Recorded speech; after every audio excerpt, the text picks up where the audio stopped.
தஞ்சாவூர் மாநகராட்சி உபரி பட்ஜெட் குறித்து விவாதிக்க மறுப்பதாக கூறி எதிர்க்கட்சி உறுப்பினர்கள் வெளிநடப்பு செய்தனர். தஞ்சை மாநகராட்சியில் பட்ஜெட் சிறப்பு கூட்டம் நகராட்சி மேயர் சென் ராமநாதன் தலைமையில் நடைபெற்றது. இந்த பட்ஜெட் குறித்து உறுப்பினர்கள் விவாதிக்க அனுமதிக்காமல் மேயர் கூட்டத்தை முடித்துக் கொண்டதாக எதிர்க்கட்சி உறுப்பினர்கள் கண்டனம் தெரிவித்தனர்.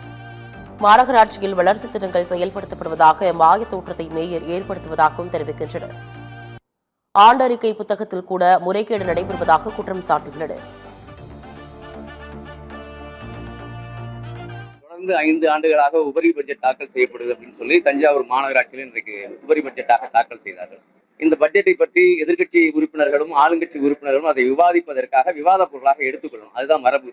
இந்த மாநகராட்சி வளர்ந்து விட்டதாக ஒரு மாயை உண்டு பண்ணி கொண்டிருக்கிறார்கள் தவிர இவர்கள் உண்மையான வளர்ச்சியை நோக்கி செல்லவில்லை.